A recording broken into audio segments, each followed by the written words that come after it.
সম্মানিত দর্শক, এখন যে বিষয়টি নিয়ে আলোচনা করব এটা অ্যাবসলিউটলি একটি পলিটিক্যাল অ্যানালিটিক্স। এটার সঙ্গে বাস্তবতার কোনো মিল আছে এটা যেভাবে বলা যাচ্ছে না, আর এটা যে ঘটবে না তাও কিন্তু বলা যাচ্ছে না।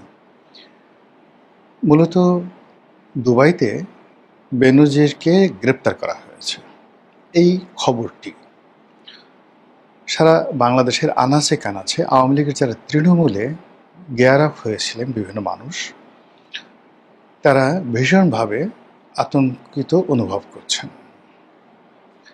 আওয়ামী লীগের যে সকল এজেন্ট, যে সকল কর্মী, যে সকল শুভানুধ্যায়ী যারা সরকারের মধ্যে আছেন, রাষ্ট্রযন্ত্রে মানে প্রশাসন যন্ত্রে আছেন, যারা ব্যবসায়ীদের মধ্যে আছেন, জনগণের মধ্যে আছেন, ভোল পাল্টে গেছেন, কেউ জামাতে মিশেছেন, কেউ বিএনপিতে মিশেছেন, তাদের সবার মধ্যেই এক ধরনের আতঙ্ক দেখা দিয়েছে।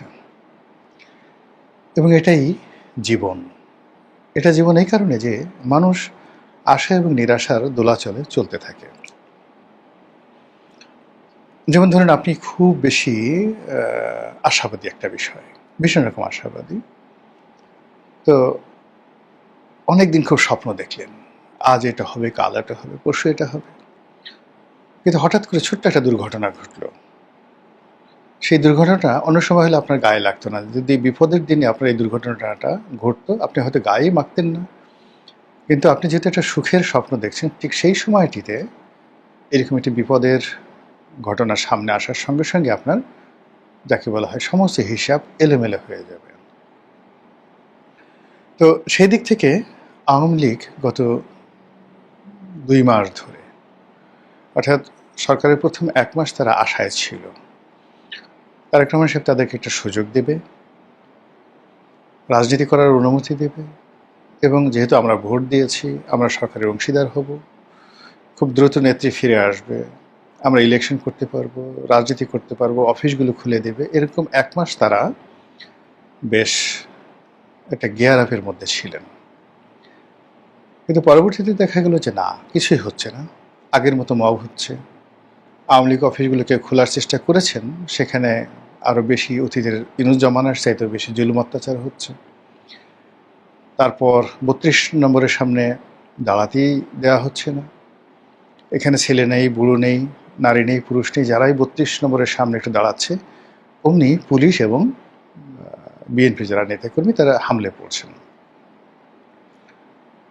তখন আওয়ামী লীগের লোকজনের মধ্যে একটা, যাকে বলা হয়, মানে একটা প্রশ্নবোধক চিহ্ন, একটি আশ্চর্যবোধক চিহ্ন, এক্সক্লামেটরি, সাইন আপ এক্সক্লামেটরি, এটা শুরু হয়ে গেল। এ কি হলো? আমরা ভারতের কথা মতো, দাদাদের কথা মতো ভোট দিলাম, শেখ হাসিনা নির্দেশ দিয়ে দিলেন, আওয়ামী লীগের বড় বড় নেতারা দিল্লি থেকে, কলকাতা থেকে তাদেরকে নির্দেশনা দিলেন যে তোমরা বিএনপিকে ভোট দাও, বিএনপিকে ভোট না দিলে জামাত ক্ষমতায় চলে আসবে, আর জামাত যদি ক্ষমতায় আসে তা আজীবনের জন্য আমরা নিষিদ্ধ হয়ে যাব, কাজেই মন্দের ভালো বিএনপিকে ভোট দাও।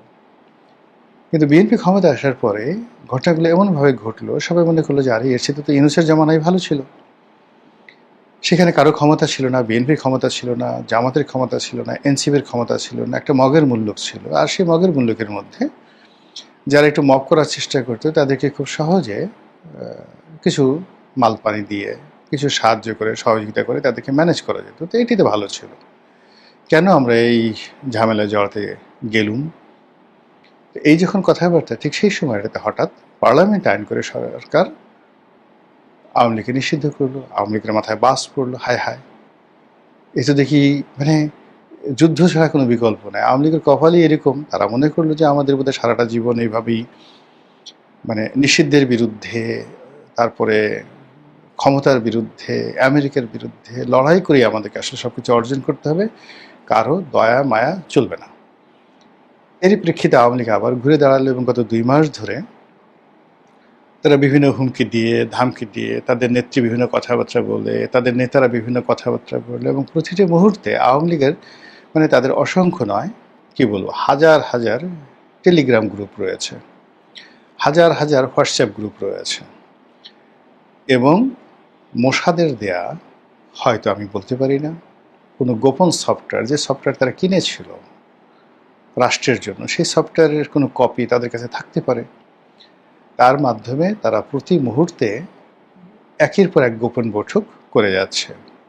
কখনো কখনো কোনো বৈঠকে মানে হাজার হাজার নয়, মানে হাজার হাজার নেতাকর্মী অংশগ্রহণ করছে। কি সফটওয়্যারের মাধ্যমে? সেখানে রাজনীতির মঞ্চে যেভাবে শেখ হাসিনা বক্তব্য দেন সেভাবে বক্তব্য দিচ্ছেন, এবং কিছু কিছু এইভাবে ভিডিও ফুটেজ মানে অনেক নেতা, আওয়ামী লীগের লোকজন তারাই এটা প্রচার করে দেন। যেমন সাইদ খোকন সাহেব, ঢাকার মেয়র, তার একটা ভিডিও ফুটেজ সাম্প্রতিক সময়ে এসে অসাধারণ চমৎকার গলায় তিনি কথা বলছেন সন্ন্যাসী বাবার মতো করে, লম্বা লম্বা চুল, কিন্তু তার কথার যে দীপ্তময়তা, তার যে দৃঢ়তা, এবং যেভাবে রাজনীতির পরিপক্কতা নিয়ে তিনি সেই কথাগুলো বলছিলেন, এটি সাইদ খোকন সাহেব যখন তিনি ক্ষমতায় ছিলেন তিনি এত সুন্দর করে বলতে পারেনি। ফলে বিদেশে গিয়ে মনে হচ্ছে তার রাজনীতির যে প্রজ্ঞা, সাহস, ভাষার যে শৈলীটা, এটা বৃদ্ধি পেয়েছে। এবং একই সঙ্গে তার একটা আকর্ষণিক, একটা অজানু লম্বিত নয়, মানে ঘাড় পর্যন্ত তার যে লম্বা চুল, তার মুখে যে দাড়ি, একটা দেবত্ব দেবত্ব ভাব সেখানে চলে আসছে। তো এগুলো মানে কখনো জাহাঙ্গীর কবির নানক সাহেব, কখনো বাহাউদ্দিন নাসিম সাহেব, কখনো এই সাইদ খোকন সাহেব, তারা এই ধরনের হালকা ছোট ছোট ভিডিও, এটা বোধ হয় পার্টিরই একটা ফোরামের যাকে বলা হয় সিদ্ধান্ত অনুযায়ী, এগুলো তারা জনগণের মধ্যে ছড়িয়ে দিচ্ছেন যেন আলোচনা চলে, বিতর্ক চলে তাদেরকে নিয়ে। কিন্তু সরকারি কোনো এজেন্সি এখনো পর্যন্ত বাংলাদেশের ভিতরে কোনো আওয়ামী লীগ নেতাকে বা শেখ হাসিনার সঙ্গে কোনো আওয়ামী লীগ নেতার যে টেলিফোন সংলাপ, স্কাইপের যে কথাবার্তাগুলো, এগুলো এখনো পর্যন্ত তারা ধরতে পারেননি, বের করতে পারেননি, ভাইরাল করতে পারেননি। ইট মিনস আওয়ামী লীগের হাতে এমন টেকনোলজি রয়েছে, প্রযুক্তি রয়েছে, যে প্রযুক্তিটি শতভাগ নিরাপদ, এবং সেই প্রযুক্তিটি তারা নিজেদের মধ্যে এত চমৎকারভাবে তারা করছে, যেটি বর্তমান সরকারের যে ইনস্ট্রুমেন্ট রয়েছে বা বিএনপির যে বট বাহিনী রয়েছে, জামাতের যে বট বাহিনী রয়েছে, তারা সেই জায়গাটিতে এখনো ঢুকতেই পারছেন না। তো এই যখন রিয়ালিটি, সেই রিয়ালিটিকে ভিত্তি করে তারা কখনো যুগপৎভাবে আন্দোলন করছেন, কখনো একই সঙ্গে ১০০টি স্পটে মিছিল করছেন একই সঙ্গে, কখনো ১৫টি জেলাতে মিছিল করছেন, কখনো যা কিছু করছেন ওটা মানে আমরা যা না দেখতে পাচ্ছি তার সাথে বেশি আওয়ামী লীগের লোকজন দেখতে পাচ্ছে। বিকজ এই কাজগুলো তারা কখনো কখনো যে কাজগুলো করছেন লাইভে করছেন, এমন প্রযুক্তি দিয়ে করছেন, সেই প্রযুক্তির যে ডাটা এন্ট্রি কেবলমাত্র তাদের হাতে থাকছে। এমনকি যাদেরকে সংযুক্ত করা হচ্ছে এই প্রযুক্তিতে, যেমন ধরুন হাতিয়াতে একটা মিছিল হবে, তো তাকে একটা আইডি দেওয়া হলো বা তাকে একটা পাসওয়ার্ড দেওয়া হলো, সে সেটা লাইভ টেলিকাস্ট করছে, কিন্তু ওটার কোনো ভিডিও ফুটেজ সে ধারণ করতে পারছে না। কোন আইডি থেকে এলো বা কীভাবে এলো এটা ধরতে পারা যাচ্ছে না। ফলে কি হলো, ওটা মুহূর্তের মধ্যে আওয়ামী লীগের লোকজনই ইন্টারনেটে ছড়িয়ে দিলে ওই পর্যন্তই, কিন্তু এটার সাথে সাথে কারা জড়িত, কোথা থেকে আসছে, এটার আইপি প্রোটোকল কি, কোন দেশ থেকে এটা নিয়ন্ত্রিত হচ্ছে, কোনো কিছুই সরকারের যে সাইবার ক্রাইম ইউনিট রয়েছে তারা বুঝতে পারছে না।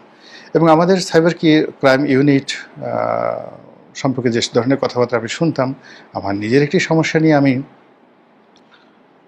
যখন এই সাইবার ক্রাইম ইউনিটে গেলাম, কথাবার্তা বললাম, আমি দেখলাম যে এখনও পর্যন্ত সেখানে আসলে ওই পর্যায়ে প্রযুক্তিটা ডেভেলপ করেনি। যেমন আমার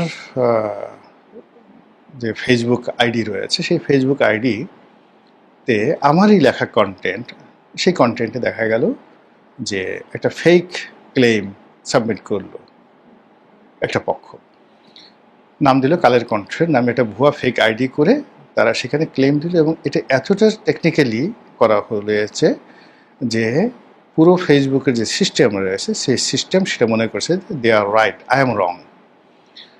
নিয়ম অনুযায়ী থানায় জিডি এন্ট্রি করলাম, সেটাকে সাইবার ক্রাইম ইউনিটে জানানো হলো, এবং আমার পর্যায়ে থেকে যেখানে মনে করেন ধরেন পুলিশের আইজি থেকে শুরু করে সবার সাথে যেখানে আমার একটা এক্সেস আছে, এবং সবাই যেখানে সম্মান করে, মর্যাদা দেয়।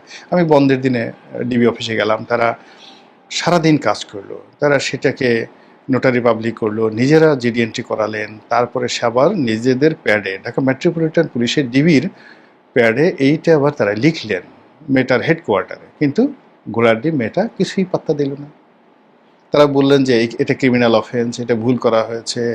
কালের কণ্ঠ নামে দেখালো। কালের কণ্ঠ আপনি জানেন, যেহেতু আমি কালের কণ্ঠতে লিখি, ফলে কালের কণ্ঠের সমস্ত ম্যানেজমেন্ট মেটাকে লিখলো, সব কিছু করলো, কিন্তু কোনো অবস্থাতে মেটা মানে ফেসবুকের যারা কর্তৃপক্ষ তারা পাত্তা না দিয়ে ওই যে যারা ক্লেমার, যারা আমার কাছে এই কাজ করার জন্য $300 চেয়েছে, যে আমি তোমাকে যে হ্যাক করেছি বা তোমার কাছে আমি $300 চাই, এটার স্ক্রিনশট পাঠিয়ে দেওয়ার পরে কাজ হলো না। ইট মিনস আপনি দেখেন যে প্রযুক্তিটা এখন আসলে কারো নিয়ন্ত্রণে না, এবং এখানে মেটা, গুগল, অন্যান্য যে সকল কর্তৃপক্ষ রয়েছে তারা অনেকটা নিজেদের মতো করে কাজ করছে। তো তারই প্রযুক্তির কিছু প্রযুক্তি আমেরিকা নিয়ন্ত্রণ করে, কিছু প্রযুক্তি মোসাদ নিয়ন্ত্রণ করে, কিছু প্রযুক্তি হ্যাকাররা নিয়ন্ত্রণ করে। মানে মেটাও যে সবসময় নিজেরা নিয়ন্ত্রণ করতে পারে, নট লাইক দ্যাট। তারা মেটার যে এআই সিস্টেমটা কেমনভাবে রিড করে ফেলেছে যে এখন মেটা যদি এটাকে সিস্টেমটা পরিবর্তন করতে যায়, মেটাকে ভীষণ রকম সমস্যায় পড়তে হবে। তো এরকম একটা কমপ্লেক্স অবস্থার মধ্যে আওয়ামী লীগ প্রযুক্তি ব্যবহার করে তারা যে সমস্ত কর্মকাণ্ড চালাচ্ছে বা যে সমস্ত কাজকর্ম চালাচ্ছে, সেটা সরকার এর দ্বারা কেবলমাত্র ক্ষতিগ্রস্ত হচ্ছে, কিন্তু কোনো বেনিফিট পাচ্ছে না। তো এই কারণে কি হলো, আওয়ামী লীগ এই যে যা কিছু করছে তারা নিজেদের মধ্যে প্রচার করে, প্রোপাগান্ডা করে তারা নিজেদেরকে গিয়ার আপ রাখে, এবং গিয়ার আপ রেখেই এই যে যখন তারা বলে আপা আসছেন, আপা বলেন আমি 6 মাসের মধ্যে আসছি, ফাঁসির মঞ্চ রেডি করো, ইত্যাদি ইত্যাদি, এগুলো করে তারা একটা সুখ স্বপ্নে ভাসতে থাকে। অনেকে হয়তো বলে যে আজকে বৃষ্টি হয়েছে, আপা আসবেন, শুনে খুব মনটা ভালো, তো ভুনা খিচুড়ি করো, ভালো করে পোলাও রান্না করো, কোরমা রান্না করো, যার যেটা পছন্দ। বা আমি আজকে বার্গার খাবো, আজকে আমি 5 স্টার হোটেলে খাবো। কেউ হয়তো বলতে পারে যে আমি আজকে মনের আনন্দ, খুব আনন্দ, আমি আজকে একটু মদ খাবো। তো যে যার মতো করে এটাকে চেয়ার আপ করছে, আনন্দটাকে চেয়ার আপ করছে, এবং পুরো আনন্দটাই কিন্তু ইলিউশন, মানে কল্পনা থেকে, যার সঙ্গে কোনো বাস্তবতা নাই। এরকম যখন মানুষ একটা ইলিউশন জগতে পড়ে যায়, ওই জায়গাতে সামান্য একটু ছোট্ট দুঃসংবাদ আসলে, ক্ষতি আসলে মুহূর্তের মধ্যে মাটিতে পড়ে তারা গড়াগড়ি করে। আওয়ামী লীগের অনেক দুর্দশাগ্রস্ত নেতা বাংলাদেশে যারা পালিয়ে আছেন, অনেকে টেলিফোন করে বলে ভাই কি মানে শুনলাম আপা আসবে, ইত্যাদি ইত্যাদি খবরগুলো তারা শেয়ার করে। আর আমি যখন বলি যে না রে ভাই, এটা হবে না, আগামী 20 বছরে পলিটিক্যাল কোনো স্ট্যাবিলিটি আসবে না, কোনো সলিউশন নেই, এখন বিএনপিকে যেটা দেখছো এরকম দুঃসময় বিএনপির খুব দ্রুত আসবে, তো এই কথাগুলো যখন বলি তারা তখন একটা মাটির সঙ্গে মিশে যায়, বলে যে ভাই, এখন অনেকে ভয় টেলিফোনও করার যে আপনি খুব বেশি নির্মম সত্য কথা বলেন, আমরা একটু আশা ভরসা নিয়ে পালিয়ে আছি, বেঁচে আছি, কিন্তু আপনার কথা শুনলে মনে হয় মরে যাই। তো এরকম একটি অবস্থায় যখন